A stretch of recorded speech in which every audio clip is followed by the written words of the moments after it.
Yalla, yalla, infidels, ready or not, here I come. Gonna find you and take it slowly, infidels, or maybe we'll rip through this one quick, hit all the spots and no sell everything, because that seems to be the flavor of the year, but not here at hackerhamin.podbean.com as we light the fuse, bring you all the news and reviews from AEW with the man, Chris Silvio, and me, Lion Salt himself, Hacker Hamin. Yalla! Hey, Sil. Yo, yo, yo, yo. I am Chris Silvio here on Light the Fuse HMG, where we turn the boys into men. And speaking of boys, young boys in this case, notice that we're one man short today on Light the Fuse. Yeah, man. What the fuck has happened to MSG? He's on secret mission right now. He's some black ops to go out and do as I see. I got to write down Boys to Men for the intro music. Sorry. Yes. Yeah, he's actually out with his four-man harmony crew. He's actually working on some new doo-wop joints for us. But no, he's been killing it, man. He did some great stuff for Stevie Ray TV last night, and After Effects had all the producers like, "How'd you do that, man?" Oh, now Collins downloaded Adobe with the cheat student code, so you only got to pay 1/3 of it. And where production just keeps raising. These guys are pushing each other. You were there, we were there at DCW. You are in there. We got labor of love. We got good guys on the roster, and all we got is each other. That's the core.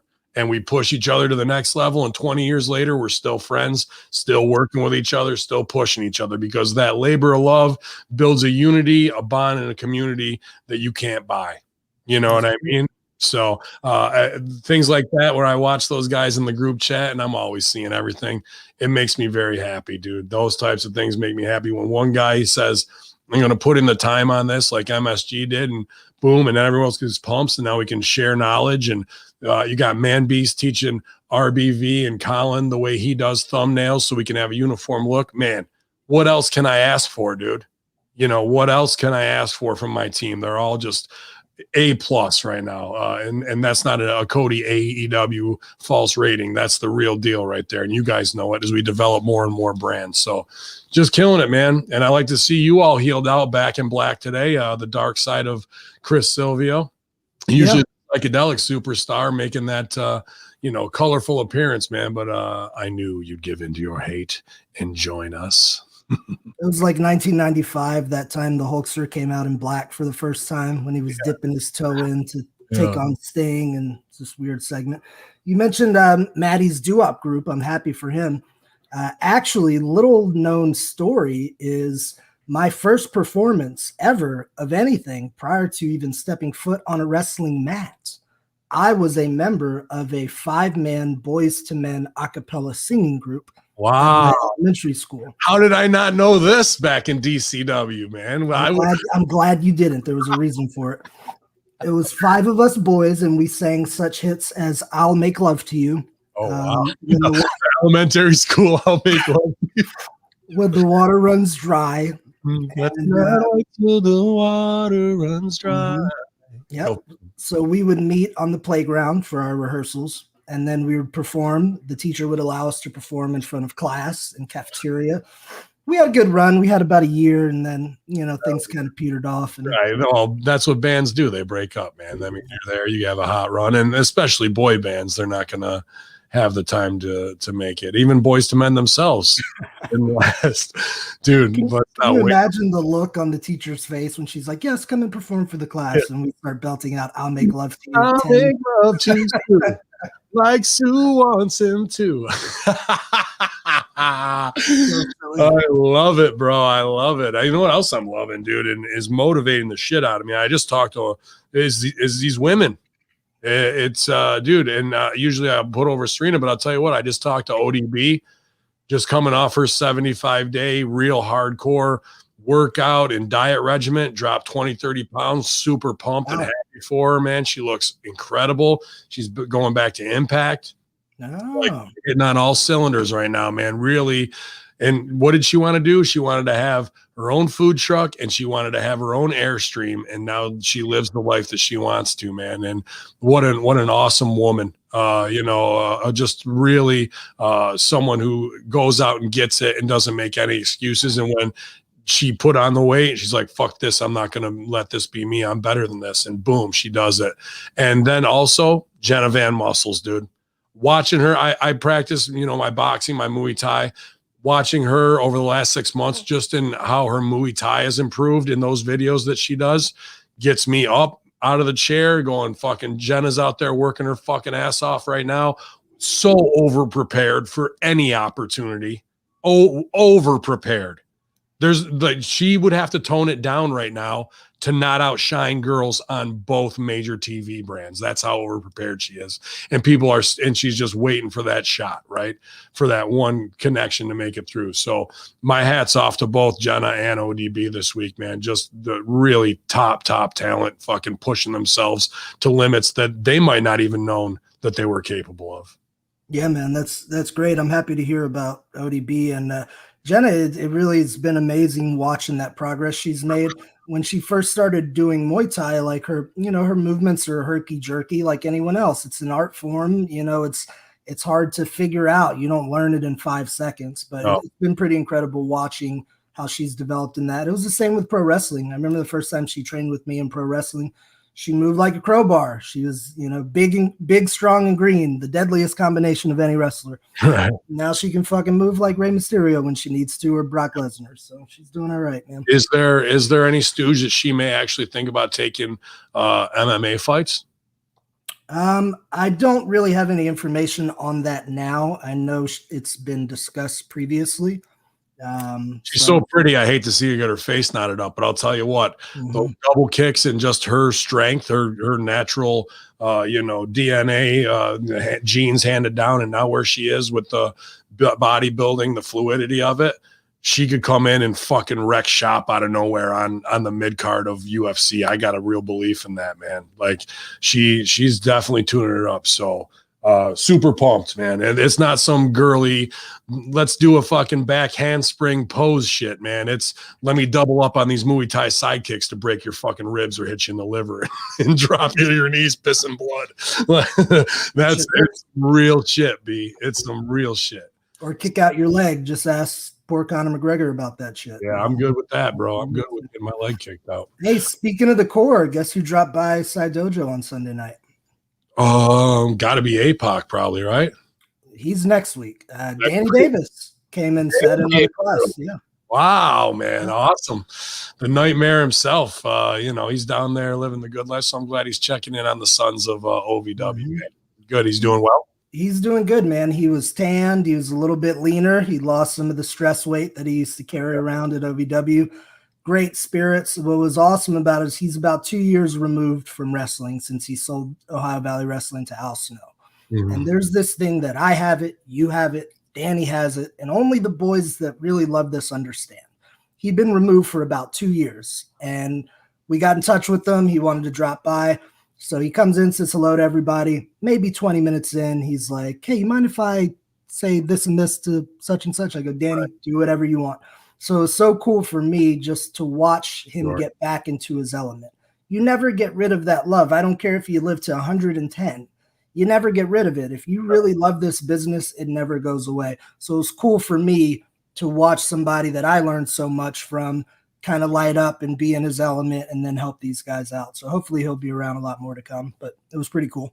Absolutely. What gems for your students, man. Right there. Just the amount of talent that guy has seen. Everyone puts over Rip and Al as being the ones to get these guys to WWE. At the end of the day, Danny was on fucking top, bro. And you wouldn't see Danny. He'd just be locked away in the office most days, sweating it like I am. Now we talked off air.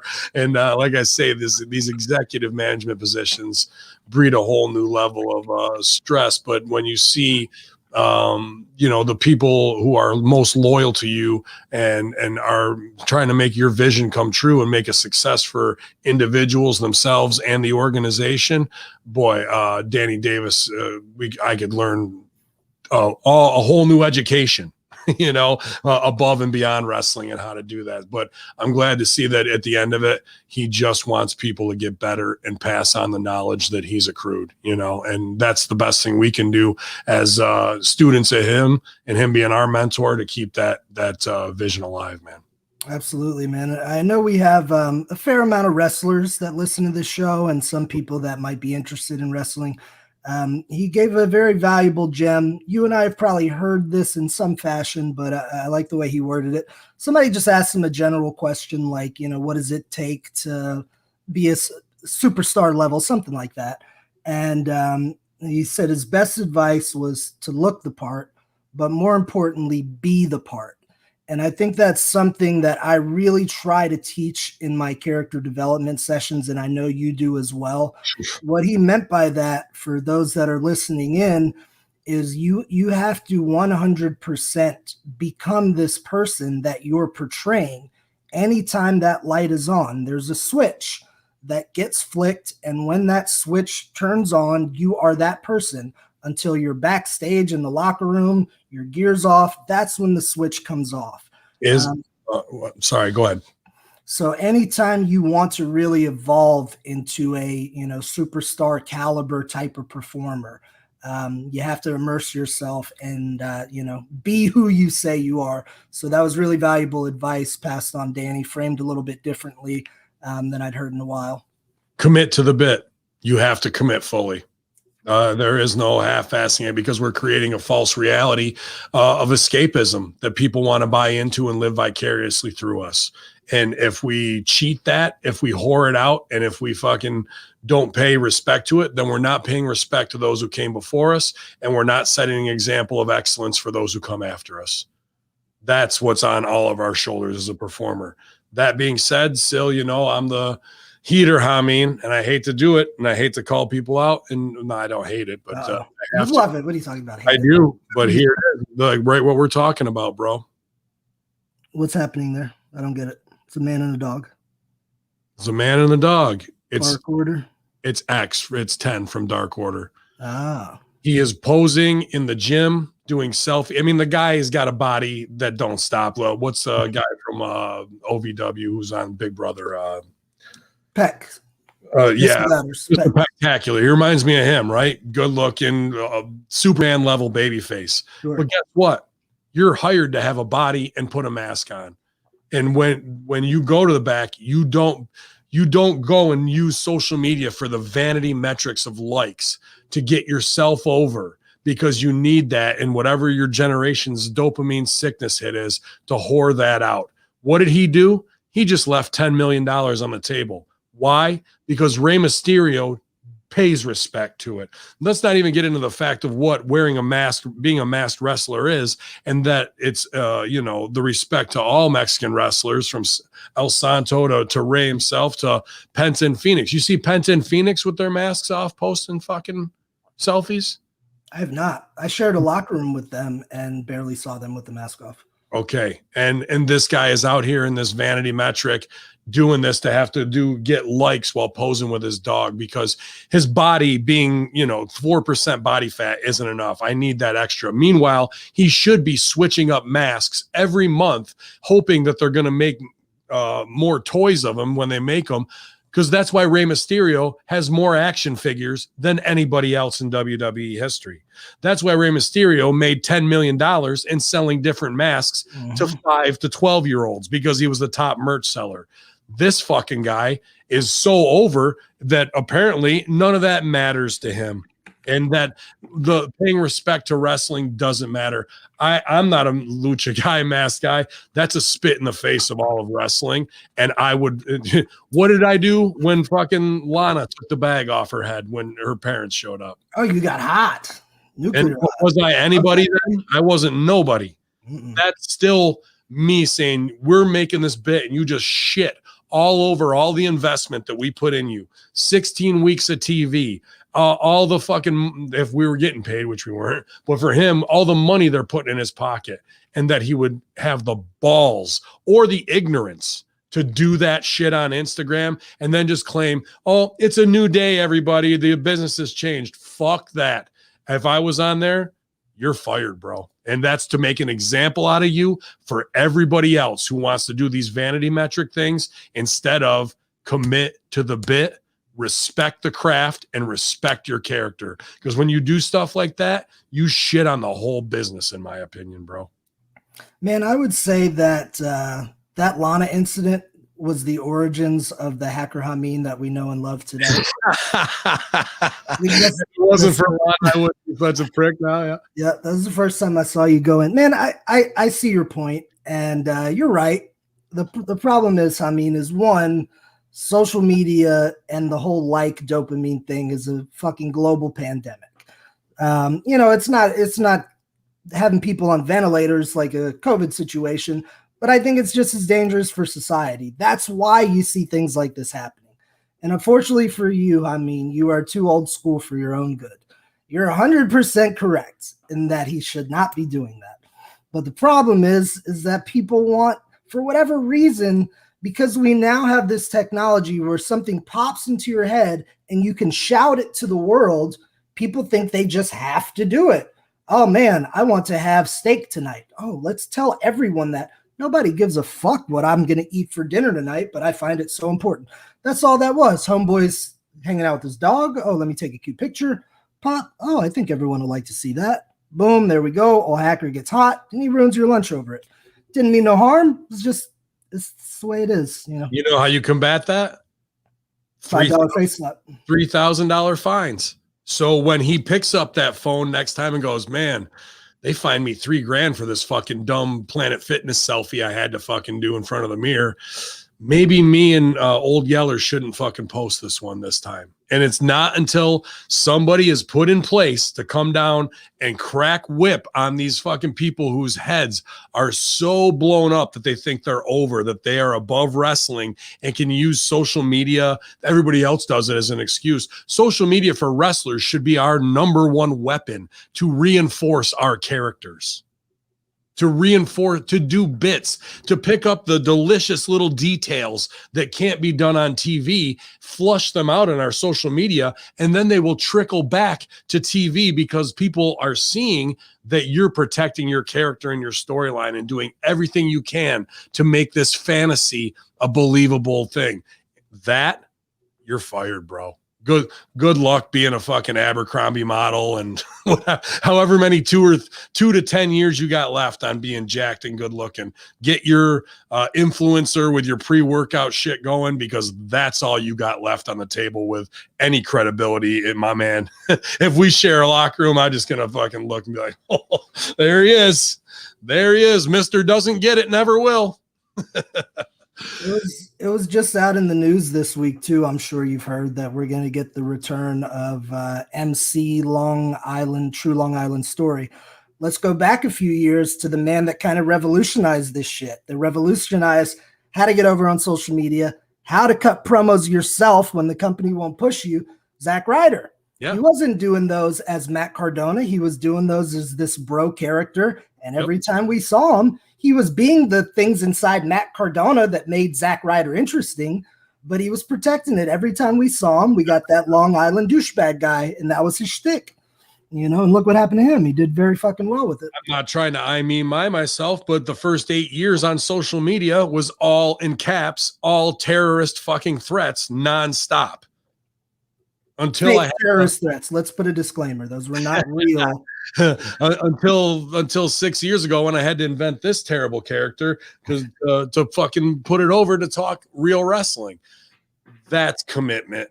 And the fact that there's people with jobs who have no even couth to even try that. And then that there's nobody above them, like an Arn Anderson, Arn Anderson go over and break that fucking kid's thumbs so he can't tweet. It's that type of negative reinforcement that will stop them from doing it. It's making an example out of somebody, whether it's Alexa Bliss.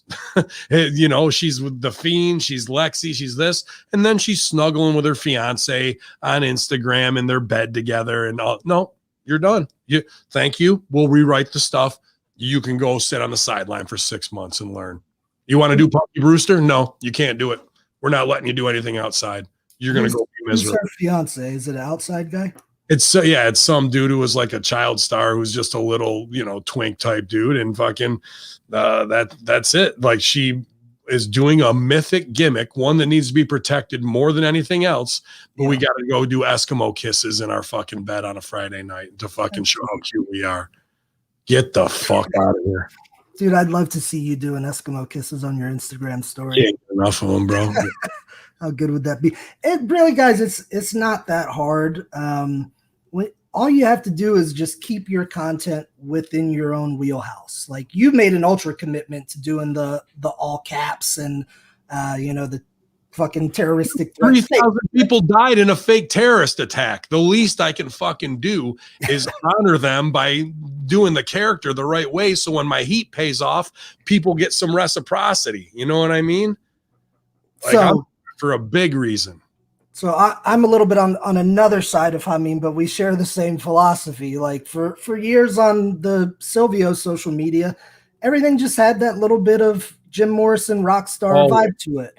I would have certain quotes and an internal voice that was like universal. Whatever I was writing in the captions sounded consistent with all the other ones. And I posted very few personal things. I wasn't taking pictures. It was Bob Dylan-esque. It was the other song. You know what I mean? It wasn't cool guy Iggy Thump follow me. It was introspective, and I have something deeper to say, but I'm still going to apply my art to it. Right. I was never like one to post like, here I'm hanging out at lunch with my grandma kind of thing. Like, you have to learn to separate your personal life from your performance life if you really want to, as Hamin says, commit to the bit. Best advice that was given to me a long time ago is, if you can't do that, just have two separate things. Have your Silvio one, and then have your personal one with just your friends and family. I disagree with that, though. Why? If you're in this business, you are in it to be the star, and how the world perceives you, inside or out. You don't get to be the outside life. When you're in, you're in. If you're retired and you're done, then you can go do that. You cannot do both at the same time, because you are not committing to the bit. If there's a place where the mark can find you and see and share your real life, if you're trying to do character work, especially a masked character in a mythic fucking thing, dude.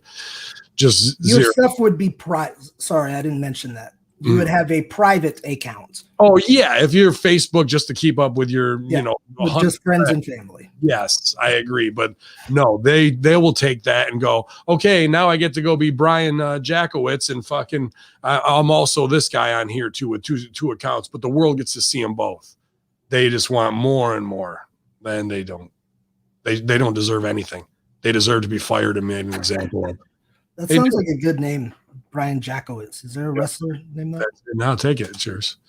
I'm good with coming up with names. I told you that earlier. There you go. Oh, Minga. Here we go. I'm surprised, man, that you amaze me on a regular basis. I'm just shocked that you can still get hot because that happens so often. Like, you'd think by now you'd become desensitized. Why would I break who I am? Because if I do that, that makes what they're doing okay. And that just, give the 5-year-old a pistol to run around with. No, okay, let him go do it. What could possibly go wrong? Well, he could probably shoot me from behind. He could kill somebody else. Like, they're killing our business, bro. The things that need to be protected most are just being fluffed off as like, new generation shit. They understand it. No, they don't. And the fans get it too, that they just accept it. But the product sucks because of moves like that, because no one's fucking dedicating and protecting. It's something the fans think that they want, but they don't really want. You know how, like, as a child, like, your parents know what's best for you, even if you think you want ice cream for dinner every night and it sounds great. I firmly believe that about the fans. They want to know these guys personally and want to have the shoot interviews and blah, blah, blah. But in reality, it is going to take away from that performer's aura. There's a reason why Taker didn't say shit for 30 years. You know what I mean? Moxley is great at this. Look at Moxley's social media and interviews. Go look at Serena's. Yeah. Yep. Believe me, we've had many conversations of what is to be done and what not to be done. I showed you even this. Did I send you the the boss bitch? No. Okay, she's on The Mandalorian, so we get the new photo shoot. All right. Okay. Well, it's a little bit revealing. Yeah, a little bit revealing. Okay. And I can see your pussy mole on the inside of your fucking thigh. You don't have any integrity left as a boss. As Why? Mandalorian. Why do you need to fucking show your camel flaps to fucking get some fucking likes still? You just made X amount. You're in the biggest fucking thing of the year. You have the title, but we got to do that, bro. We still got to do that. But hey, respect my integrity as a woman, and don't you ever talk about my pussy like that. He said, grab him by the pussy. How dare he? But hold on one second. Let me throw these thongs on and look at this fucking gapper real quick. What do you think about that, boys? But don't look at it. Don't you objectify me. Fuck that, bro. I'm not going to change who I am for their bad behavior to accept it and make it normalized. I can't remember who it was, but just remember, Bella Twins. You can look, but you can't touch. Believe me, if I wouldn't even look if they'd stop talking, if I didn't have to hear them anymore, I'd be fine with that. It's all the social media disease, man. It's infected our brains. Oh, did you catch? By the way, I forgot to mention this to you. Did you catch Mark Quinn last Dynamite? He did the R-Truth dance. Yes, the one that I used to get you to do all the time to pop me in the locker room. He busted it out and then hit a fucking backflip kick. Yeah, you got to hit the quan, man. But that's committing to the bit. That's why it's funny. That's why it's funny, dude. That's why R-Truth is the man. Dude, and did you see him this week? On Impact? No. On Raw. Truth, no. I try not to watch Raw. No, Raw is scripted to the hill. It sucks. Terrible, terrible. There was one point Ali has got Woods down. He goes, you care so much about being the king of the ring, but tonight you look like a peasant. I was like, yeah, out of here, dude, with these Vince lines. Then we get R-Truth backstage with AJ and Big Ninja and Pierce. And R-Truth just starts going off and he's like, I'm a Capricorn. What are you? You a Virgo? Da, da, da. He goes, and look at you, man. You must be a Taurus. He goes, I had a Taurus once. Man, that car was tough. Me and Road Dogg were riding down the road and it broke down and we had to push it off the road. And at the end I said, Road Dogg, it's the timing belt. And like the guys are just walking away while improvising, telling a story. That's in the moment. That's real. That's where we all should be. Dude, in a 30-second improvised crazy man scene where he commits to the bit, stole the show on a complete 3 hours over-scripted pile of shit Raw. In that 1 minute of brilliance, that was in 3 hours. It was him improvising, bro. And the fact that we can't get there is just because of everybody thinks they're over and they're not and they're too afraid or they don't even know how to do the art form the right way on me anymore, bro. Kills me. R-Truth is the man. Got to talk about it. I know Triple D's like, I want to get Khan on the Star Trek podcast, but you keep burying him, hacker. But we had another Khan promo on Impact that has to be talked about. I don't know why they're letting this guy go out there and do this stuff and look like that and look like tweaky on the spectrum autistic, like exposing him that way while he tries to read off a teleprompter and his eyes are shooting back and forth and he looks manic. And then he actually has to put his arm around it's this kind of sad, to be honest with you. Put his arm around Shivani and like his arm isn't up here buddy wise. By the end of the promo, like 2 minutes in, his hand must have been on Shivani's ass. Like it was legit. Like Tony can't cross the street by himself, hold his hand, look both ways for cars. Come on, buddy, let's go. It was that level, bro. I'm not exaggerating at all. And now he's gone into business for himself and he's getting heat. He's what he thinks is heat in these promos. What do you got to do with heat?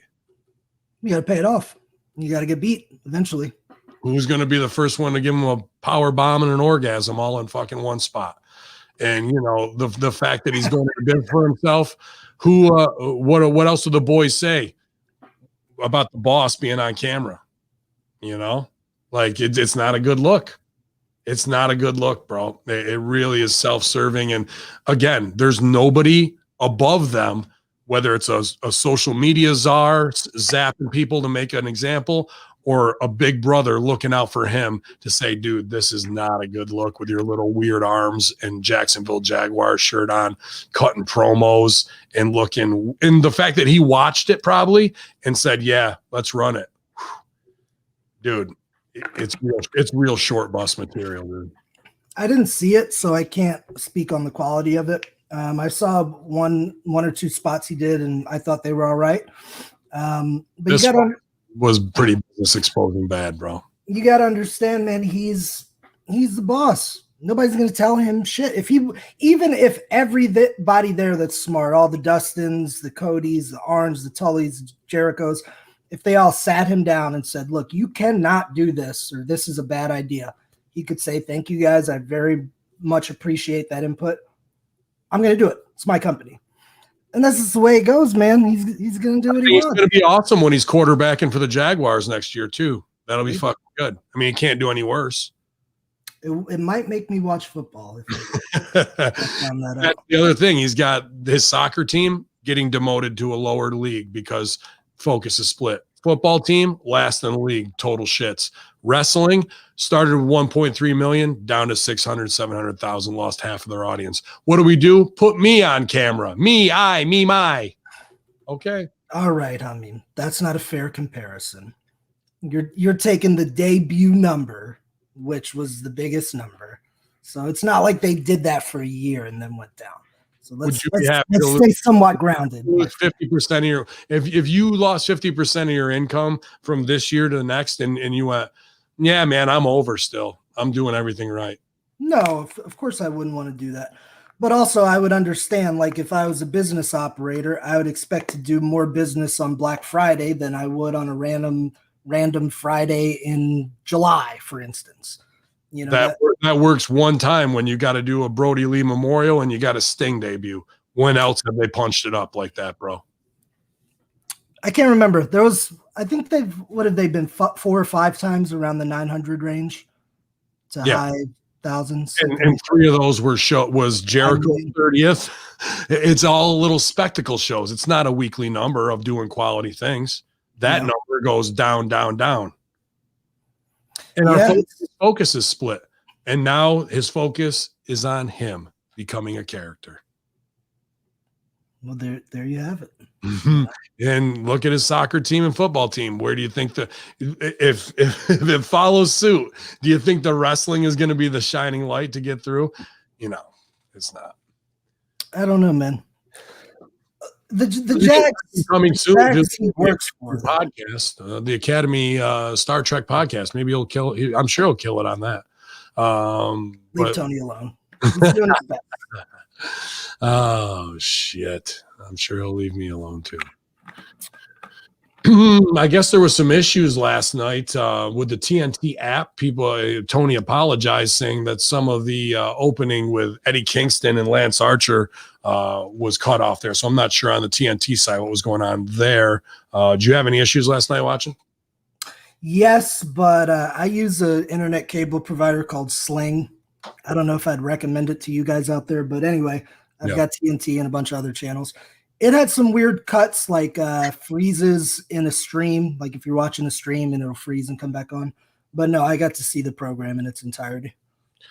Good. Yeah, I did too watch it, but I watch on watchwrestling.la or sportsbay.org or vipbox.me. You know, all the sites that Dana White says he's going to come kick my ass if I steal his fights anymore. So, Dana, come on over, buddy. I'll make you eat dog shit off my front lawn. But yeah, man, Eddie Kingston, Lance Archer to kick off the show. Was there anything else you wanted to cover before we get to the breakdown? No, let's pop a little segue into there. I guess now would be an appropriate time for us to review last night's edition of AEW Dynamite. The numbers on the show, Matthew will have to tell you next week because Hamin and I we don't are not numbers guys. We had a big match kick off the show. We had Lance Archer finally getting a hold of Eddie Kingston. What'd you think, Hamin?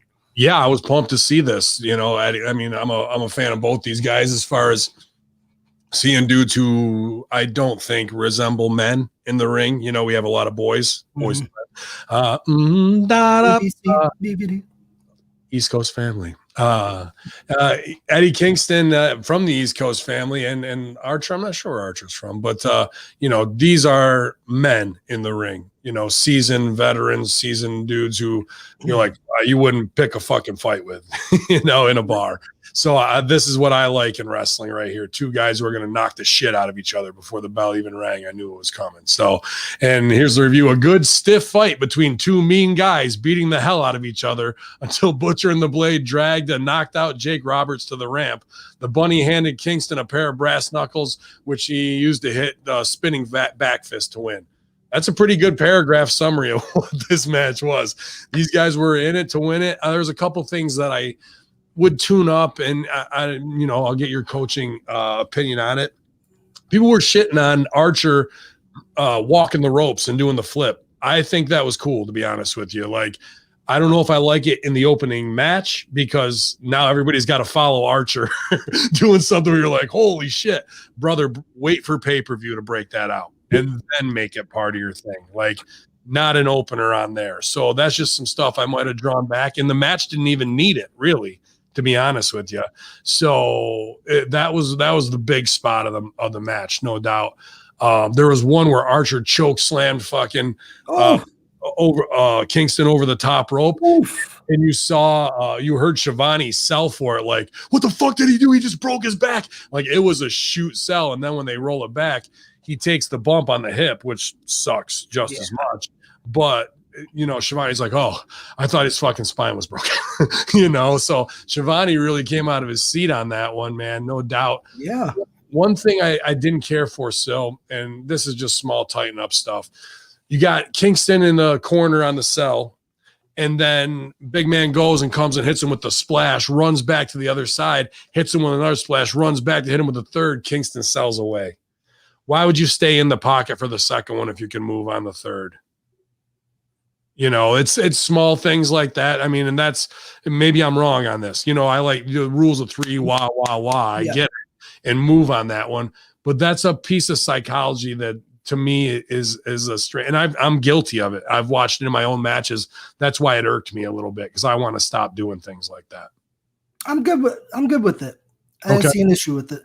And Archer really hit that buckle solid and sold credibly for Kingston. Yes. That was it wasn't a big thing, but it's a brilliant detail for those in the know.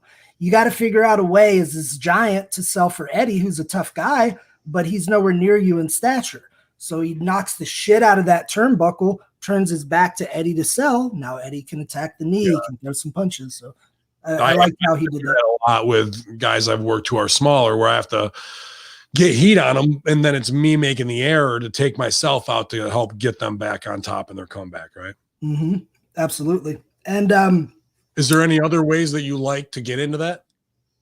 That particular spot, I don't know, man. There's 100 recipes we could use. Yeah, I was okay with that one. Generally, if it were me, I would go with the one and done rule. So, like, if I get hit with it once, I'm going to move the second time or counter it the second time. Same with my opponent. I love the elbow drop. So if I bust somebody with an elbow and you see me go up again, the motherfucker's moving. Like, that's the way it is. I know. But no, man, I thought they did a really good job telling a traditional story here. And if you guys notice, Archer made Eddie chop him down the whole match. Yep. I don't think we got a bump from Archer until like right at the end, and he was on his knee. Mm-hmm. Like, no flat back bumps, which is great and hard to do. You're right. That choke slam where Eddie grazed the apron was fucking terrifying, but he was all right. Dude, his hips got to be a motherfucker. Am I hurting? Just talking about it, my hip starts hurting right now, bro. Yeah, it was rough. If you haven't watched Dynamite yet, listen to our beautiful, soothing voices and then go check that match out.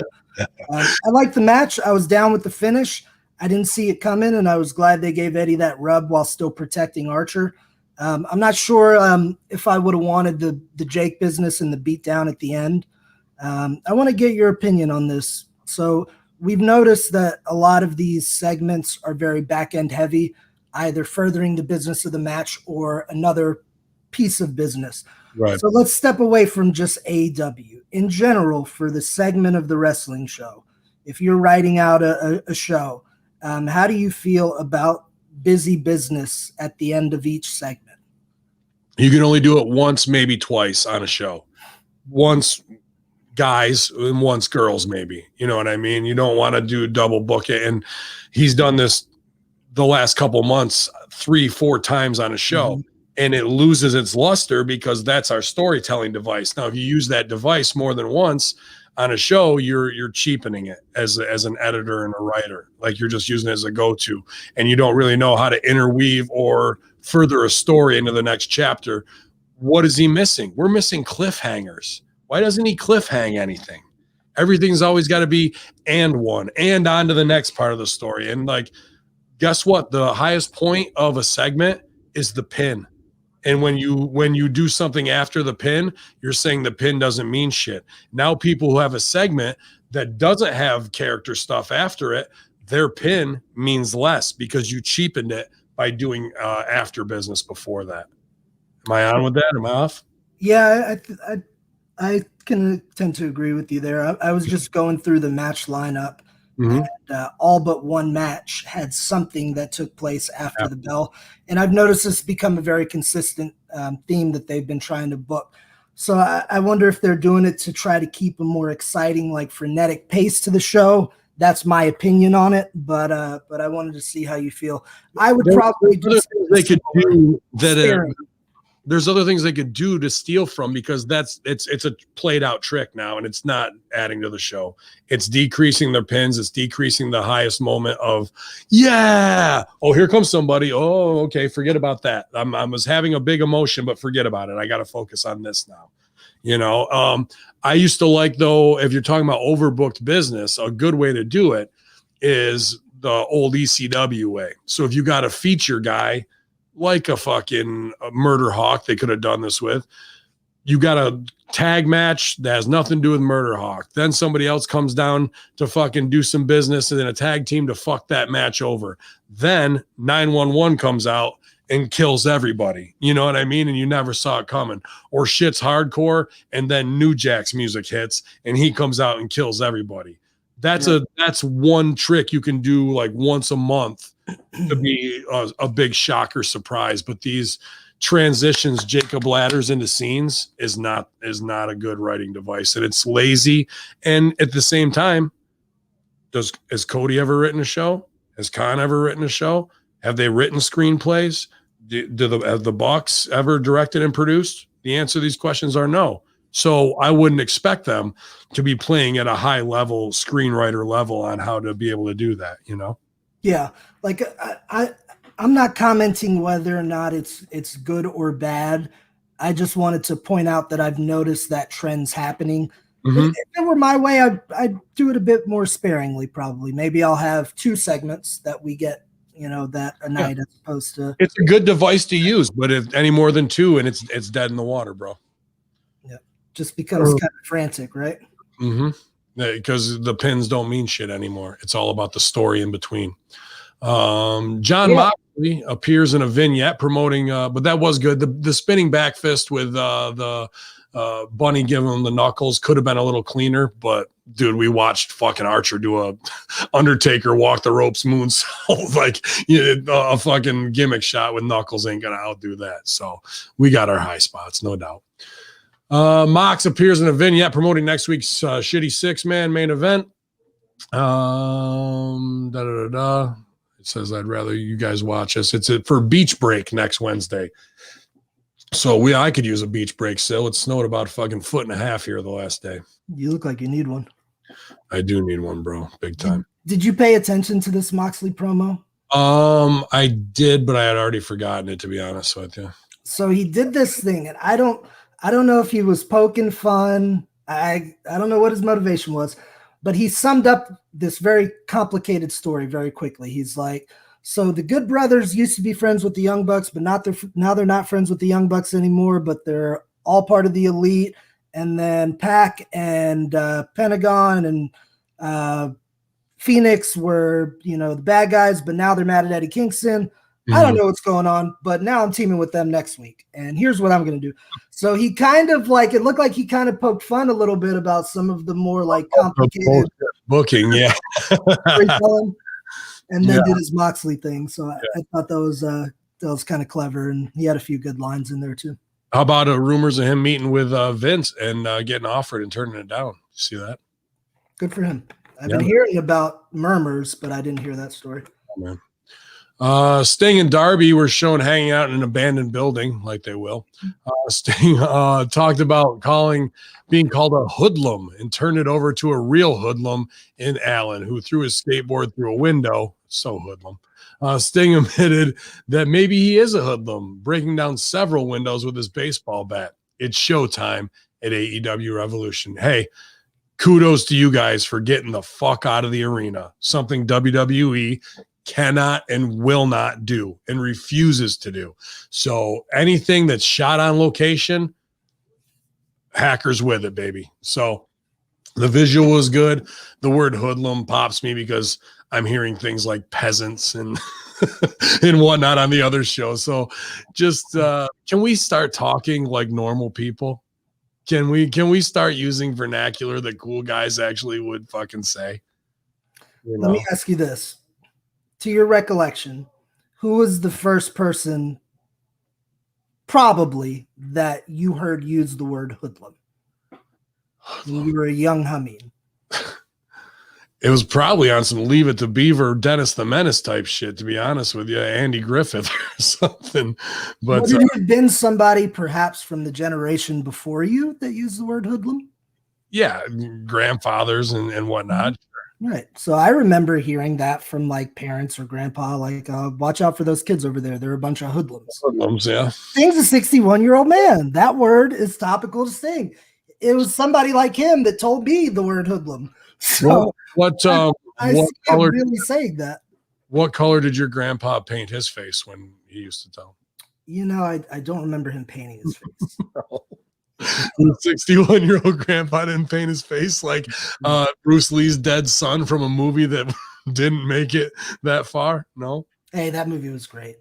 I got to scale you down again. It was fucking awesome. Oh. Same year I had the Boys to Men group. I was Brandon Lee for Halloween. Dude, I would have liked to seen a full Boys to Men as the Crow group. Now that would have been the crossover that really would have got you guys signed. You know, one house I went up to, I knocked on the door and trick or treat. They gave me the candy, and the guy looks at me and goes, "Oh, are you supposed to be Kiss?" I knew we were hot. I'm the Crow, bitch. I'm the Crow. Get out of here. But no, let's back on track. I think Sting made up the term hoodlum for that because it's something a 61-year-old guy would say. I like the visual of this. I'm with you that I like they got out of the arena. It was shot. That setting was fitting to their characters. Sure. That's how I would have shot it. It was cool. The lines were good. They broke some windows. Fuck yeah.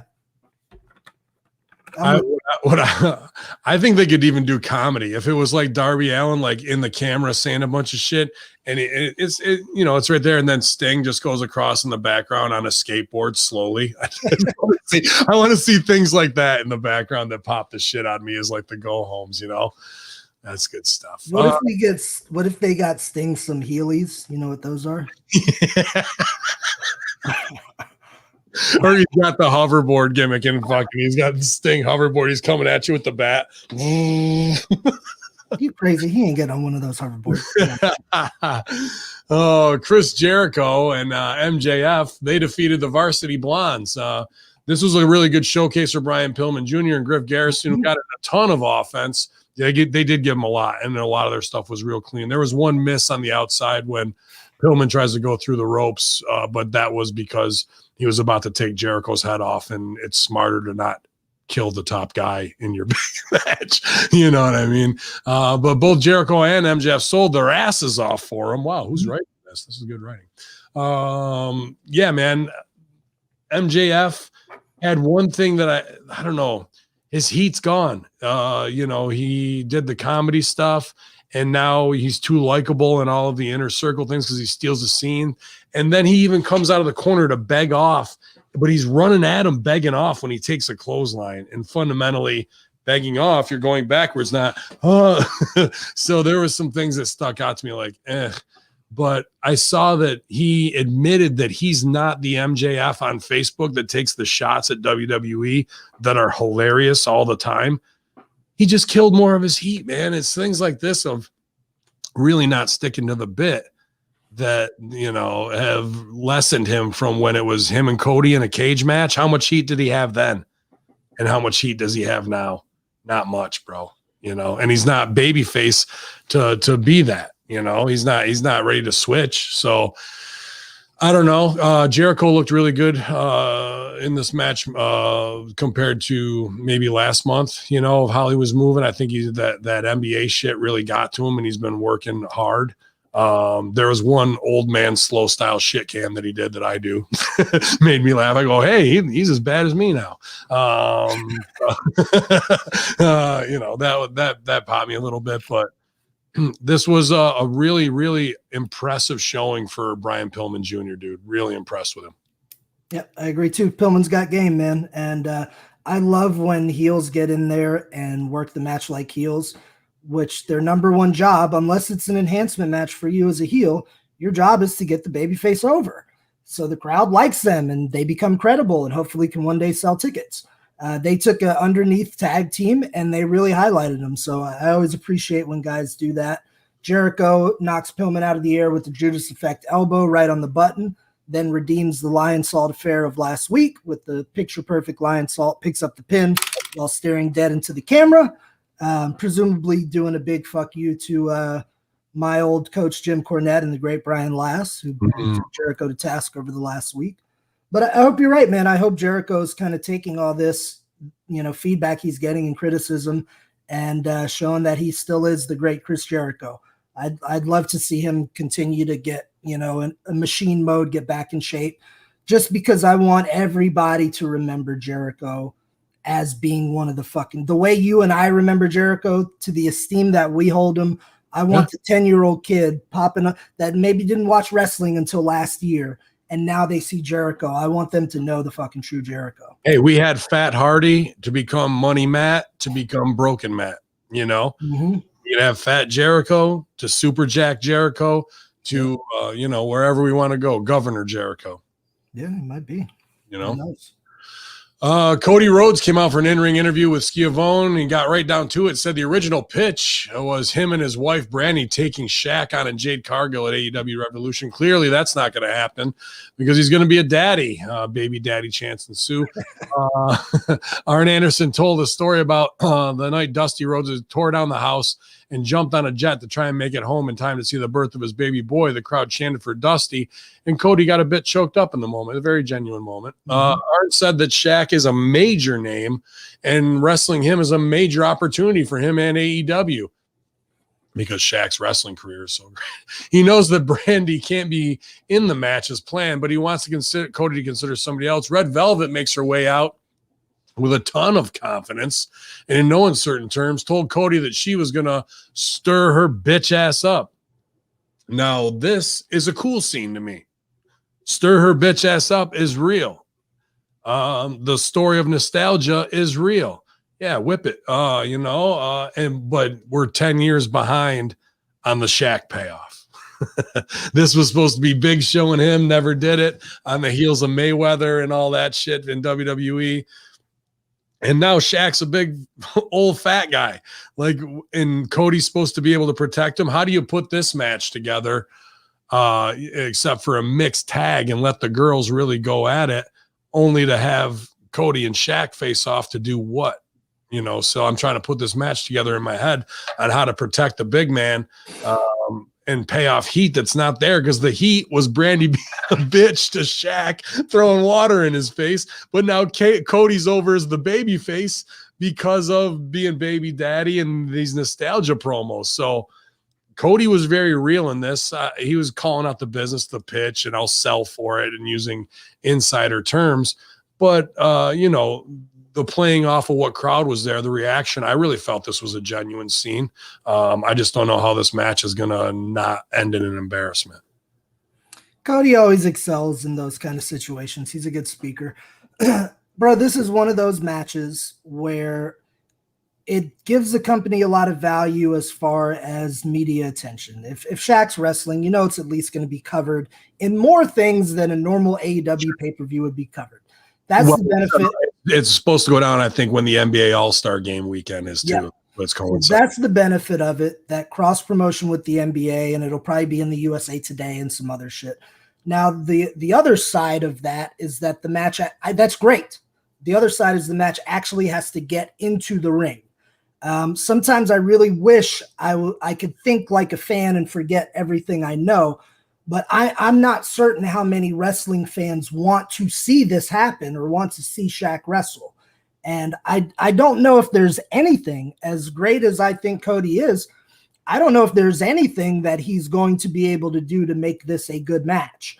I think he can make it passable if he really protects Shaq and, make sure that Velvet, because you got to remember, I don't think Jade's ever even had a match. Velvet can kind of work, and Cody's the man, but you got two opponents. One's giant and the other one's big and strong and never had a match.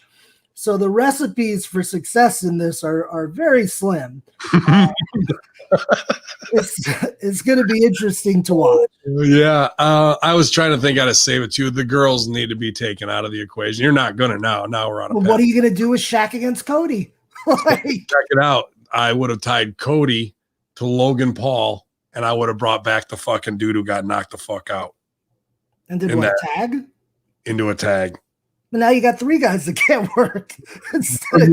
Two guys go shoot on each other. All right, I'm down with that. Tag, Shaq in, tag, here he comes. One big fucking gorilla press slam, NBA up. There you go. That's not like, how can we protect? We got one competent worker in this. So let's remove two incompetent ones and let's get a bigger shine going off of this Logan Paul shit or whatever. But I'm glad I'm not in this. I've been in a lot of DJ, ex-hockey player, vice principal, coach matches, and usually their spot is the fucking, Hamin's going to beat his guy with the flag, grab the flag. What? Oh, you motherfucker, turn around, get the stunner, right? These guys are in the ring. They're not on the outside ready to flag spot. That you can get anybody to do that and the crowd will pop. Now, fat, out of shape Shaq is going to fucking get in there and bust the Shaq foo on him. Twiz him, baby. Twiz him. Cody's got balls, man. Like, I would not volunteer myself to be in this tag match under very many circumstances. I could, however, do a match with Shaq, and all I would do was put him over. I'd fucking fly for him. I'd be an asshole heel. I'd run from him. Then when he'd hit me, I'd take a fucking backflip bump. I'd go 5 minutes, 45 seconds of contact max. But Cody can't do that. Cody's got to come out looking good. So God bless him. Yeah, man. And I hope this isn't another, kind of flop for them. I mean, it's a good chance it will be, but the flop of Mike Tyson, didn't get max value out of that at all either. And then what was their other big celebrity? Snoop. He's in the opening credits of Botchamania. Looking like a complete. If you make Snoop uncool, let him do a fucking frog splash. Hey, frig off, man. I still like that Snoop. Not cool, bro. It's not cool. I thought he was great. Not cool. Hangman Page defeats Rai Nem Nem. Matt Hardy comes out to watch the match afterwards. Hardy explains he was there because Hangman's such a nice guy. He seems lost. Looks like another group's trying to recruit Hangman. What's up? How much you need? Oh, throat loss. Go ahead. Yeah, dude, I didn't get to see this one, unfortunately. This is the last part of hour one that I haven't seen yet. I did. How did Nemeth do? Nemeth did a fantastic job. I was watching this just thinking of how proud I am of Ryan Nemeth's evolution. His first year in the business, he's training at OVW. Ryan was an amateur wrestler, but believe it or not, even with his amateur background and his brother being Dolph Ziggler, one of the best workers in the business, Ryan was not a natural at pro wrestling. He was very uncoordinated when he started, and it took him a while to develop his skills. And I had to team with him in his first year. Cornette, as generally they do, they put somebody who's inexperienced with the experienced worker, and hopefully we bring them up a level. Mm-hmm. So I did a few months of tags with Ryan and then against Ryan. And just to see him, 10 years later on national TV, going out there and doing a good job. He looked the part. They didn't do anything. You would have liked this match. I mean, I'm going to watch it. I didn't get time to do it yet before it went on air. Yes, Shaq will get the leg slap over, but he doesn't do Falcon's arrows. But no, what was cool about the Nemeth Hangman match is they kept it simple. Like Ryan still got a few good pro wrestling moves in. Hangman did too. But it was the pace that you would like to see, selling for something, waiting for the next thing. So I thought Ryan would be a good job. And I think Ryan, he's not the world's greatest pro wrestler, but Ryan is good at what he does, and he's a hell of a fucking entertainer. He's funny as hell, has the it factor, and is a great writer. Ryan is a smart buy for AEW. He works in the comedy world. He works in the movie industry. All these details like that you talk about of, setting the scene and writing have that dude around, even if he doesn't wrestle that much. Help him put together some of these scenes and bounce creative ideas. Like, he's a good guy to have around, man. There's only two other people. Well, there's two people that have been in improv, dipped their toes in, and that's his brother and Chris Jericho. Mm-hmm. Ryan Nemeth is the only one I'll sell for because he came through the entire program at Improv Olympic and did Second City. And aside from me, he's the only other one in wrestling that fucking does it. Now, there's when he and I, he's a sexy motherfucker. Mm-hmm. He's got a body, and his brother's a made guy. So he's got a lot of different attributes. When you see him versus me, he's got that Superman good look, right? Yeah. That's just the Nemeth genetics as opposed to the woolly lumberjacks that I fucking got inside me. So, that's the difference between us of looking as a babyface, but he can be as much of a heel as MJF ever was. He's got that in him too. But this is a guy whose mind, and I agree, it's not about the wrestling. This guy's mind is the only other one I'd trust to be able to say, Ryan, go to show them the game, go show them how to play out the game, where the height of the edit is. Let's heighten that, explore this a little bit and see what you can come out with. And I know that he's going to know, just as I call that to him as a comedy guy, he'll be able to translate that into wrestling and understand it. And aside from me, he's the only other mind in wrestling I think that works like that. Absolutely. Just such a smart hire it would be if they picked him up. Yeah. And Ryan on screen too. Ryan has great on-screen presence, and he has that it factor. I remember, when he first moved into Louisville, when we're going out to the bar or something, people notice him right away. People want to talk to him. They're drawn to him. It's that thing you can't quantify. It's just there's an it factor to Ryan on screen. Natural sexiness. Same with Dolph. Yeah. And he's even more valuable off screen.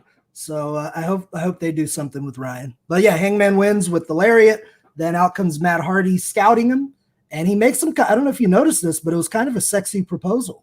Did you hear the business of what he was proposing? Yeah. So, getting sexy. but is that going to lead to heat between, what do you call them? Dark Order? Like, is it going to be two dudes fighting over the pretty girl now to like, who's going to get to go to prom with her? Maybe. I just like how the business it wasn't to be his manager or his agent. The business was you can dress in my changing room. That's it. You need somewhere to take your clothes off and put wrestling clothes on. Isn't that kind of weird though? After they've talked about Hangman's huge dick, now that's all that Matt Hardy wants to see is Hangman naked. Told you it was a sexy proposal. Holy shit, Randy. Jungle Boy defeats Dax Hardwood. A great television match that went 15 minutes, if not longer. I really like I really like Jungle Boy getting a strong singles win over a guy who's a purely tag team specialist. It really doesn't matter if he loses in the setting. Wheeler attacked him in Luchasaurus after this match, and this was a mistake. They handcuffed Luchasaurus to the ropes and cut the horns off his mask. Marco Stunt runs out with SCU to chase them off with one of the worst chair shots. He swung it. He didn't. Swung it. I mean, it just looked ridiculous. Somebody else was out with SCU too. Top Flight, I think. Top Flight.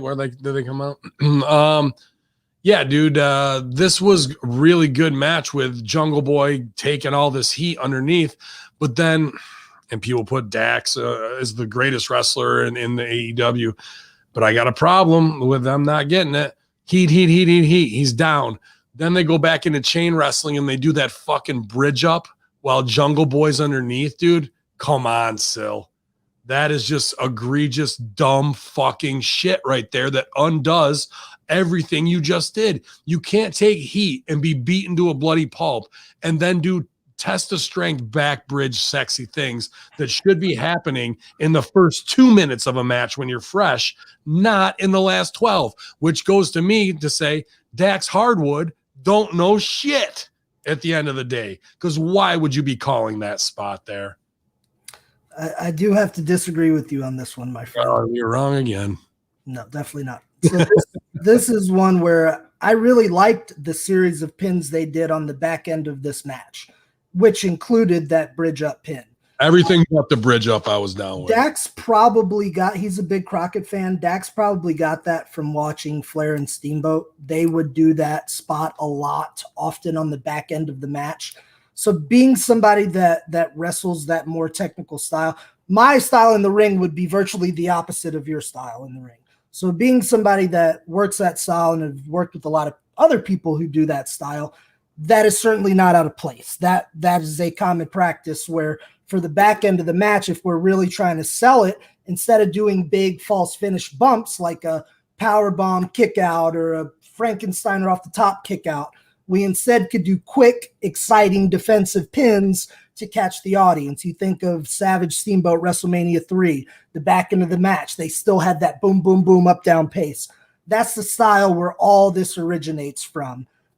So I was good with it. I don't know if I can sell for it there either. Dude, true, they worked all this heat on them. All this heat. If we're going to go into pins, that's fine, but it's flip overs, not this. That's a strength. Let me show you how strong I am.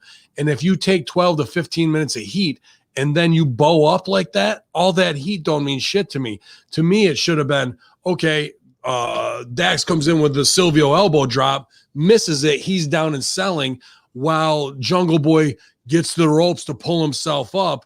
He's working around to come in. Jungle Boy can get out of the way just in time to drop toe hold him, and Dak's face goes into the fucking buckle. That's the only energy level he should have at that point, not a grab a waist lock and watch me bridge up strong, bro, because all that heat don't mean shit if he's doing that at minute 13. I didn't notice Dax doing like a killer heat to Jungle Boy. Like he worked him over, but I didn't think he was like murdering him during the heat. But he was down and selling. That was good sell. Yeah. He was too strong there. That made him too strong at the end. Okay. Dax needed to take himself out. I got a big fan. Everybody watching us, 22 strong here. But I know Frank Picklebarrel asked, you're just fucking ribbing. Man, check Sil's bank account. Somebody's on the payroll. I hope so, because for me, saying what I do and my name's on the door here, I'm team. I don't give a fuck anymore. Yeah. No one controls my destiny. All I can do is keep saying what's right and what's my right and my truth, right. Try and preserve our industry, and they can keep doing what's wrong, and time vilifies me as the ratings go down and they make mistake after mistake after mistake, and eventually they'll either close or they'll come and pay me to shut the fuck up, or they'll actually hire me and put me in that spot. Silvio is an incredible coach, a positive person, has heat with nobody. Ever have I ever heard anybody say they got a problem with Sil? If they do, the problem is probably with them, that they're the fuckface. And AEW absolutely should put Chris Silvio on the payroll to help develop talent, to be working with Seidel's dojo, to be looking at the women's division to pump up and agent things and make women be able to protect each other and shine in a certain way. And Jesus Christ, if he ever got back in the ring, or even as a manager, he could help any talent that they put him with. So the way I do things doesn't always have to be the angry and controversial way, especially because I work heel all the time, so people are used to it. He's a fucking top baby face, and he is far more personally positive about things than I happen to be, and he's not that he's wrong. It's just the way we both approach this art. It's yin to my yang, and fortunately, the yin gets hired more than the yang does, and I hope he does, man. I hope he already is on the payroll and they're kayfabing him. But I got a feeling if he was, there'd be spots on the show that were better. So I don't think. No, I assure you, I'm not on anybody's payroll but my own. No, man, it's fucking look. I like acoustic blues. Hamin likes the Wu-Tang Clan. This is the beauty of pro wrestling and this show. Hamin and I share an opinion or a knowledge of what we want the end result to be and how an angle should get over. If you guys ever hear us bouncing angles off each other, there'll be little different tweaks, but we have a very similar voice. Now, the part that we look at differently in wrestling is how we get through the bell to bell to get to whatever that angle is. That's the only difference between Hamin and I. I would do the bell to bell one way, he would do it another way. But hopefully at the end of the day, we would reach the same conclusion, the same story arc, the same build. People should take time to build shit, sell things. Like we have don't post Instagram pictures with no mask on if you wear a fucking mask. And where are you from, Sil? We fucking trained under the same eye, man. Where are you from? Where are you from? I'm from the South. I'm from Richmond, Virginia. And I'm from New York, where toxic personality disorder runs fucking rampant. So it's just who I am and how I came up and around while he's out there sipping sweet tea, skipping rocks on the fucking pond. It's just a different way of approaching things. And I can be very abrasive, but guess what? I get shit done and I get people over. So does he. It's just which method are you going to fucking respond to best? But, you know. Like Miyagi-Do and Cobra Kai. That's it, man. That's it. I'm definitely Cobra Kai.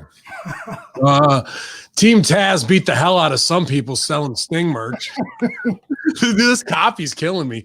Ricky Starks destroyed the table by yeeting a man through it like he weighed nothing. I don't know what yeeting means, but that's a good word. And then, dude, whoever the guy was in back to, they fucking gave him the rocket launcher into the side of the thing. That was the most devastating bump on the whole show, man. Those guys got to get some retribution. They got their asses handed to them. That was some great sell. And then Taz cuts the good promo out back too, kind of making it personal. And I liked this little scene, you know. I'll read from my notes on this, which I seldom do because they're short and sweet. Team Taz promo at the merch stand. Taz's son beats up a merch guy. The team assaults all of the merch guys. Taz threatens to beat their ass. That was our segment. Not happy about their merch cuts, man. You better make sure the numbers are right out there. I wonder where that merch stand was placed, because you know they're letting some people in to buy tickets. It looks like that hallway out the back that remember when they drove the truck in that time and couldn't get it started. That was great. Wasn't that their debut too? How about when Cody turned the corner and is doing like 5 miles an hour into this new truck? Oh, an A+ year. We got. I mean, sorry, not an A+. Yeah, Dr. Baker DMD, you know, I think you guys share an office, defeated Shana. Baker was great here and looked right into the camera before applying the lockjaw. Distraction finish thanks to assist from Reba. Thunder Rosa ran out and chased them off of the match. Oh, sorry, I got to go back before this, dude.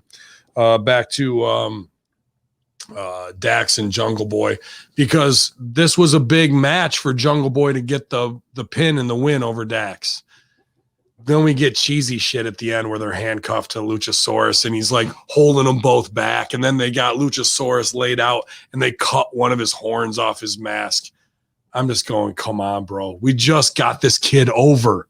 And now all that was washed away, for some corny bullshit of cutting masks off a fucking Lucha Dinosaurs thing, dude. That was bad stepped on business right there. Probably the worst on this show, bro. I reacted emotionally to it, like got excited to watch. I don't know if you were thinking the same thing. I was thinking they were going to cut Luchasaurus's mask off, which is always a big thing when you're going to see somebody's face for the first time. Oh, you got to do probably go to Instagram next week and definitely you could. But is that what you were thinking they were going to do before he cut the horn off? Right. And then it's like waka waka, we cut the dinosaur's horn off. And then you've been okay with it instead of the horn if they had cut the mask, or they were doing that and that's when the babies came. That would have been a better choice, but it doesn't matter. This Jungle Boy win was very important business and they stepped on it. If there was one thing to step on, this was the segment not to do it. You know what I mean? Like if anything, it should have been at the end. Jungle Boy defeats Dax. He's down. Luchasaurus goes, oh, with his arms. Fucking FTR number 2 and fucking Tully smack heads and knock out. And he's there. And Luchasaurus drags them both to the fucking back with the handcuffs. That's the only comedy spot that would have like enhanced what was going on. You know what I mean? Now they made it all about Luchasaurus and then cutting a horn off of his thing. And then what's Luchasaurus do? Commits to the bit, shows the cut horn on Instagram or and Twitter, and now it's personal. Like, you know, we're playing tongue in cheek, but at least he tried to keep it going. But that was a bad choice right there. Did you see Tully throw the powder? Yeah. I was getting fired up. I liked it. And Yeah. You've left out some important details. Sorry. Well, I skipped right on to Team Taz, but that's you left out this incredible, I've never seen done before. They did a double pile driver to Luchasaurus while Tully came off the second with the spike. How fucking impressive and crazy was that? That was good, but that should have been next week, bro. Like they're winning. Like Jungle Boy wins, baby's up. Give them their time to celebrate. Next week, the heels are pissed off. They plot to go fucking do something. Next week is all the heat on Luchasaurus and fucking cutting the thing. And then maybe even the week after he tries to get some payback on him. That's when the fucking double snabbits comes right there. Not all in one seg. They just shotgun 4 weeks of heat into one thing that stepped on the win of Jungle Boy. Now the win don't mean shit. And we're on to the story. And we got it all in 1 week when that could have been 3. You know where I think this came from? Tully Blanchard. Oh, yeah. I was with this student the other day, and I was showing him a match with Tully versus Ricky Morton. It's about a 10-minute match. It was billed as like a street fight kind of type of match where Morton, was on top most of the match. Tully would cheat and get ahead for a minute, but Morton just had his number. Finally, Morton beats him. Crowd's going bananas. Outruns Arn Anderson, who hits Morton with his gourd buster thing. Yep. Out comes, I think, Flair. So they end up stretching out Ricky Morton while Tully grabs a belt and starts lashing Ricky Morton. Yeah. Everyone's going bananas. Come on. He sells out. Everyone's going banana. Sorry, everyone going banana. That, as I was watching what happened yesterday, I go, holy shit, this, with different moves and different people, that's essentially the same exact thing that I saw Tully do in '87 with Ricky Morton. Okay. So I think Tully probably said, hey, if you're going to let this kid beat you, we got to get our heat back. Heat back right away. Okay. Mm-hmm. I'm down with a pin and getting heat back, but that was a big win for Jungle Boy, and that was the peak moment. The heat afterwards didn't raise that up to a next level, in my opinion. I think it goes back to that discussion we were having earlier. Like, do we need these things at the end of every bell? Yeah, and that's what I'm saying. This was the one where we didn't. And if they would have cut the mask off, that would have been fucking real heat. When they went from a double pile driver to cut the horn, we're back to Waka Waka. I gotta admit, I didn't care for the horn cut. I was into it until I realized they just cut the horn. I was like, what do they want with the horn? And how is that so embarrassing? I don't know, bro. Thunder Rosa ran out, chased off the girls after the match. One thing this dude puts over that Britt Baker was great here. She was okay, but I saw right when I first turned it on after Conspiracy Horseman, first words out of announcers' mouths were, well, that wasn't a very technically sound pin there, but just burying them on the fucking pin right out of the gate of how rotten they really are, dude. And good, because they need to know that they think they're good and they're on TV looking like it's the Eagle Berwyn's Club, shine and shimmer. So let's do better, ladies. And putting Chris Silvio on the payroll will ensure that you will get better.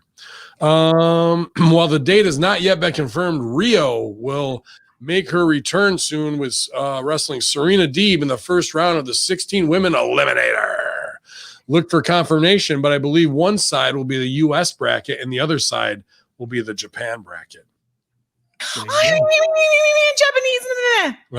So Serena and Rio, that's gonna be interesting. Serena and Rio, yeah, man.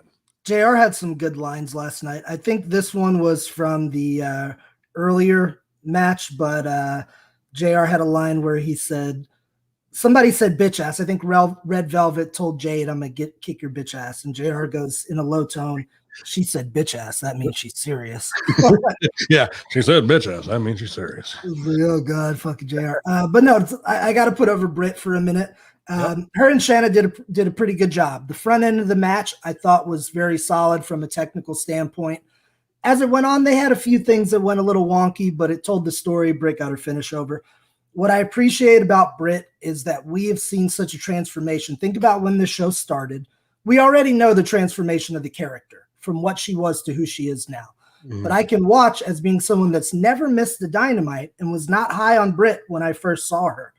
I can see her improvements over the span of just 1 year in the ring. I would say she's improved 30% or more in 1 year. If I was AEW, I would invest so heavily into this woman as the heel of the division, kind of how Vince built up WWF back in the day on Piper as the heel and Hogan as the face. I'd build this shit up on Serena and on Britt Baker. I'd have Britt on TV every week, wrestling matches for the experience, for the exposure, for the wins, and I'd have Serena wrestling very often on TV to build to this collision. So what that would do is that would take 2 stars and really build them and have them be something. Then we can start with the rest of the division. Kind of the way they do it now is it's a little hodgepodge. You have one woman wrestle, and then you may not see her again for a few weeks. So just fucking for now, you have the other women mix in and out, do little things, but let's get 2 over. Let's get a baby and a heel over, and let's fucking roll from there. Britt's got money written all over her. If you're watching objectively and seeing the transformation I've seen this woman make with her pedigree, and she's a fucking dentist and can talk, and she's got Reba, fucking throw money into making her as good as possible. Spend everything you put on Jungle Boy's theme song. Throw some of that money into Britt. She needs a little bit of self-discipline on social media and in these interviews too. Because make that part of it. Give her a fucking coach. She's saying things like, I remember when Kenny Omega pitched me to be a heel, and like talking like, no, Britt Baker is a very dude. It's I am your dentist, Little Shop of Horrors. All that's right in there. You know what I mean?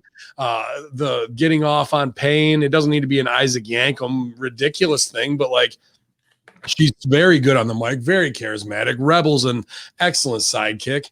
Mm-hmm. We got to really commit to these characters and protect them more. You can't say things like when Kenny Omega pitched for me to be a heel. We need to stop that. Really, really, really, because when she does, the heat of what she did last night, when she talks shit to the camera or when she gets a dig in on somebody, she is very quick, very witty, very in the moment.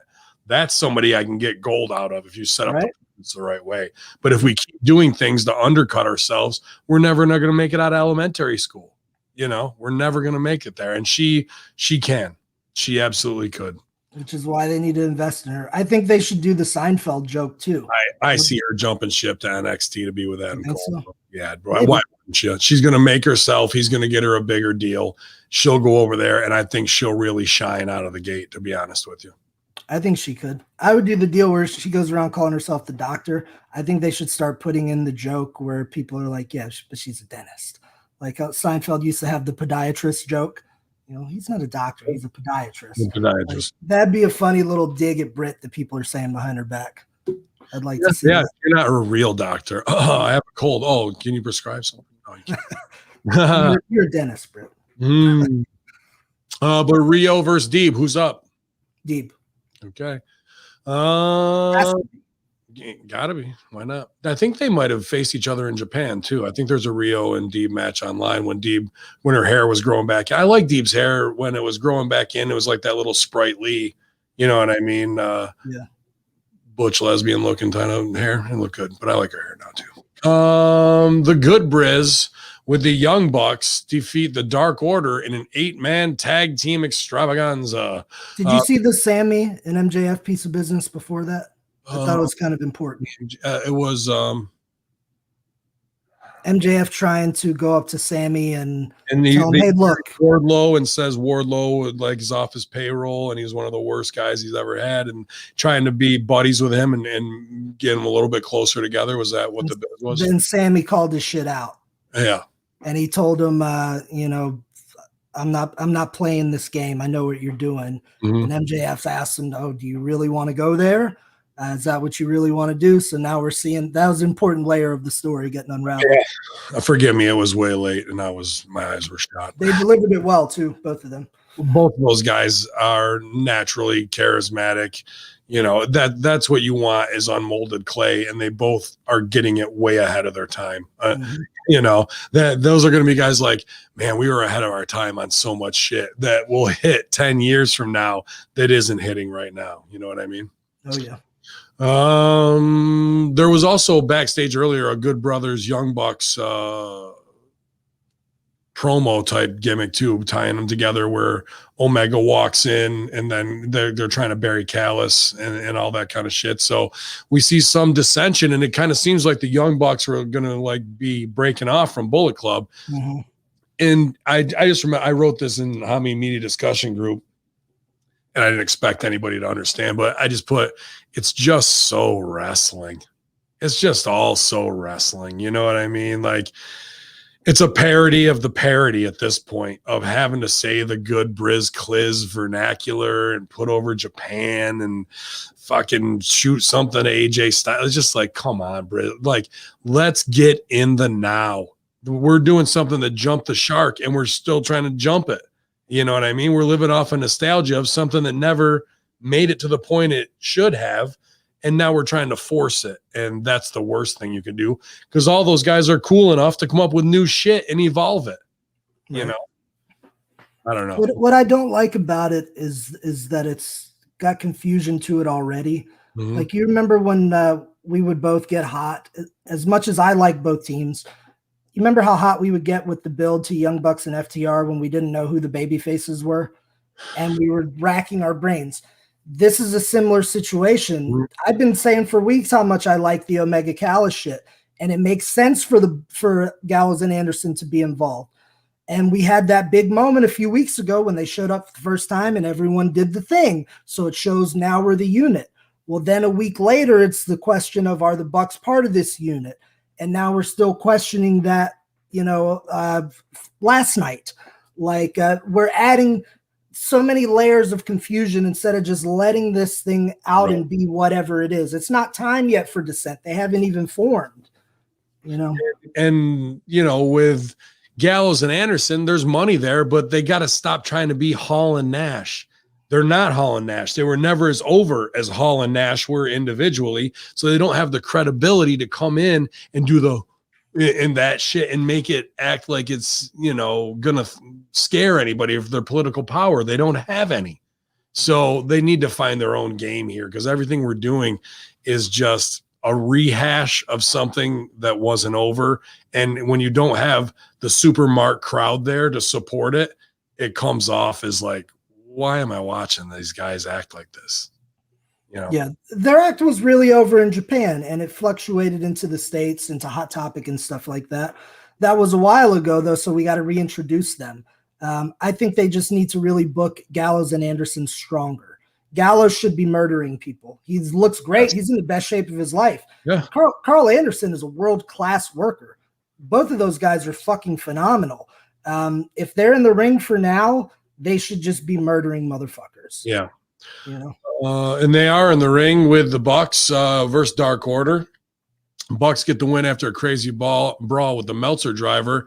Plenty of big high spots in here. Super kicks all around for everybody. And I got to say, though, dude, Player Uno, is that what they call him in fucking Dark Order? That guy, for being if you were to look at him outside of his character, you'd think he's just some average nerd who works at GameStop. That fucking dude is athletic, bro.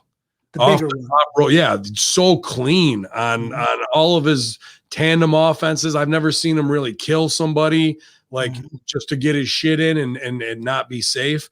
I was really, really impressed with Player Uno last night. Out of all the big talent that you want to put in this match, names-wise, he's the one who stuck out to me as like being there for everything at the right time and the right rhythms and keeping guys safe and making it look good, dude. Yeah, he did great. I thought Grayson did a real good job too. He's doing a lot more flying now. He's an athletic motherfucker. He could do some cool shit. So he needs to sell more when he's getting into spots. Sometimes he'll take a bump, roll right out to get into the spot instead of like, to get there and do the acting. It's the fine tuning on his stuff that could be tuned up a little bit. But yeah, man, I like this. You know who else I thought really brought it last night? And I was opposed to this as it was happening, but he's winning me over slowly. John Silver. He did a haha spot. The other sexy blonde guy who got knocked out in the one match that one time. The other dude they had with long dark hair. He was good too. Yeah. Those guys have improved. But I thought Silver just has this fire to him, this spark plug babyface fire that we got to see for the first time at the Brody show. Yeah. And he brought it last night. So, they did their stuff. There was a lot of multi-man spots. It was high spot city. The only thing I'll say I didn't like about this match, there was a point where whoever took the fall, I think Grayson lost. He's in the ring, and all 4 members of the Bullet Club kick him while he's down. It was like super kicks from the Young Bucks and I think big boots from Gallows and Anderson. They all give him this nasty kick and he goes down. Somebody pins him and Uno breaks up the pin. Only for seconds later, the Bucks to give him a Meltzer driver. Why you'd want to not have the kick from the 4 guys beat him, I don't know. Correct me if I'm wrong, but that's the only thing I didn't like. It's those types of overbooking things. Why are we burying the super kick? It's just to spit in the face of Shawn Michaels. I mean, that's Plus, what Gallows did a big boot while they were getting kicked. He didn't kick out, so I'm not saying like they, but they had somebody break up the pin. But why do it if it's of no consequence? Right. No, I why waste it? You know what I mean? That's a bigger spot with all of them doing that than the Meltzer driver to take it home. Right. So you made your falsy on your biggest spot instead of fucking Meltzer driver. Oh my God, nobody kicks out of that. Well, we better hit him with the fucking boots heard around the world. And then fucking we got him. Right. Or just reverse the order. Meltzer driver, no pin. Everyone fires up. I agree completely. I agree. And then Bucks announced that they've been added to the tag team battle royale next week, and if they get to handpick their next challengers, they teased that it would be the Good Briz, and both threw up the team Too Sweet. And then Ray Phoenix and Mox run out to clean house. Phoenix takes out the Bucks with a springboard double drop kick, which was a monster. And then Kenny Omega runs out to try and turn Mox around. Mox cuts him off, hits him with the fucking DDT, lays him out. So baby's up here at the end where the heels try to come out and get their shit in, mainly to tie Phoenix and Mox together, I think, a little bit tighter. So it was a decent ending of action, and we didn't need a big stage picture or anything along those lines. It went off pretty well. Here's where I'm going to speak to your point earlier. I will commend you for your flower blooming a little bit, that now you're with me on the Archer moonsault. Glad to have you on the team. But I'll put you over for this. Had we not had the busy segments all night, I love the excitement at the end of this segment with everyone running out and Omega getting nailed and knocked out. Just imagine if we had one or none before. When that happened, it would have been, holy shit, this is great. But because we'd seen it in every segment, it didn't have the power that it could have, and they performed it awesome. I loved it. Yep. But just imagine how much more power it would have if we had. How about this analogy as a music guy? You got a big music festival lineup, and that's every match is a band, right? The main event's going to be your headliner. Does every band before that get an encore performance after their go home? Absolutely not. So the only people who get the encore is your main event. We're doing encores with every single performer. We need to stop. The big hit song, the go home, is the pin. That's where we end it. When we need to do something for the bigger part, that's when we can bring it on. And that's the number one thing that they really need to change in their style booking right now. And their shows, quality-wise, flow-wise, and big, important moment-wise, will improve by just cutting things back. Doing less there will improve it, And the beauty of the encore, too, is that you can be seeing this band's encore, and then they'll say, hang on a second, we got a special guest coming out. And then you got the semi-main event band that now hits the stage, or their singer that starts jamming with them. You could bring in members from the other people in the festival lineup. You could do the same thing on a wrestling show. That's everybody going off smashing on each other. Sure. Yep. You bring in Jericho's feud. I missed one thing here that's not in the notes because I saw it and I'm sorry, I was on the call with Dirty Gimmicks, so I was half watching. But Miro and Chucky P. Mm-hmm. What was going down there this week? There might have been, I think it was just a video package that's saying that he's going to be at the wedding next week. So I was right. We got 2 weeks of this program, and then next week it's over if the wedding happens. I hope the wedding doesn't happen so we can get mileage out of this. This should have been a huge week where there was 3. See, here's the thing too. With these extra business on the end of these segments, it's extending it. There should all 3 of those extra business things that should have been chopped away should have been 3 Chucky P fucking young boy segments in between to thread throughout the show. Right. We're doing this extra business that doesn't need to be getting done, and all that extra time could either lead to another match, a quick get over match for somebody to come back over from Dark and be featured, or we take that time for character in pre-tapes and get over the storyline and entertainment between the wrestling, because it's not working right now how it should. And what's his deal with Miro on Dark? I just saw that comment in, and somebody was asking me yesterday too, like, hey, Miro did this thing on Dark. Did you see it? I haven't watched Dark in a while, a few weeks. I usually watch it like when I know the people personally on it and want to see their matches. So just the fact that you got Miro on Dark, isn't that an issue? Isn't that a problem? No. As long as he's on TV as well. If he was on just Dark, absolutely. Well, I mean, that's kind of the perception of it, bro. You have a big storyline, or you've been brought in as a big WWE guy, and now you're on Dark. I think it's okay to be on Dark. Just he's got to be featured heavily on TV as well. Right. Fucking Hogan was on Superstars, but he didn't wrestle all the time there. You know what I mean? Yeah, I'm with you. And that's it, you guys, for AEW Dynamite tonight, man. An interesting kind of build, but who knows where we're going with the Shaq payoff. That's got to be a scary, scary fucking thing to be in the creative meetings about right now. Poor Cody. 16 women eliminator coming up here, so they'll be good biz that way, and hopefully the girls protect each other and that the matches are half short, twice strong, so they don't expose themselves by going too long and doing some dumb strong styles, some wrong style shit. Who knows what's going to happen to a dinosaur after he gets his horn cut off. And I think that Eddie Kingston and Murder Hawk are just getting started. I hope so. Yeah, I think so. So good Briz Cliz. We got to find a way to reinvent and become cool again, guys, because this rehash of what was over in 2CW 2013, 2014 is not translating in 2021, especially with no super fan Mark crowd to put it over, because that was what the whole thing was for, is being anti-establishment for them. And if you don't have that to support that vision, it's not going to come off the right way. So give them mic time. Gallows and Anderson are great on the mic and they're funny. Give them mic time. But poor Cody, man. Imagine the stress of you're responsible for ratings in this company. Your first child is on the way, and in a month's time you have to face off against Shaq in arguably the biggest match of your career. God bless it.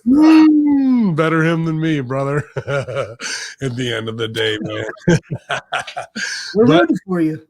What's that? So we're rooting for you, Cody. Yeah, we're pulling for you. Oh man. Anything else we missed on that cell? I think we did. We got the rundown pretty well. MSG won't heat on us too much. He'll be back with the numbers next week. But I don't know if there's anything that's really going to draw people in and through. We'll see if the crossover promotion with NBA helps with TNT and what they're doing. But y'all, it's another week of wrestling. That's right. We did it. We saw it. We conquered it. We didn't have that guy MSG dragging us down this week, making us go 2.5 hours. We had a concise show with a lot of information and high-level discussion, as only you will see and hear here on HMG. That's it, man. What do you got going on coaching-wise this week? Anything? Stretching some people. No, I've been doing some more personal sessions at the gym, just at the dojo, just to get people up to speed a little bit quicker. So we're working on that. My normal weekly training classes, added I believe two online students this week. So we're just gearing up, man. We got the spring camp coming up, and we're looking to launch that new beginners class at the end of March. So Right. just more organizational shit, and just trying to get these guys ready and teach them the right way to do things. You remember, as Rip once told us, I'm going to teach you how to do things. I'm going to teach you the right way to do things. You'll go somewhere, you'll get a job, and they'll tell you to do something else, and you'll say, okay, yes, and then you'll do it to the best of your abilities. So I'm doing the same thing with my guys. Excellent. Get a hold of him, you guys. Seidel Dojo, Chris Silvio online, not too hard to find. If you need him through HMG, just reach out, because he is a great coach with more information than you can handle to make you a better artist in everything you do. And he's making me a better man today by keeping down my anger, even though I'm ready to have people fired for taking their lucha masks off. But that's Hacker Hamin, red hot out of the gate with the demo charges ready to go. ProWrestlingTees.com/Chris Silvio /Ben Hamin Infidels. We're doing it real big. MSG, tear it down. We'll be back next week here, hackerhamin.podbean.com, as we light the fuse. Y'all.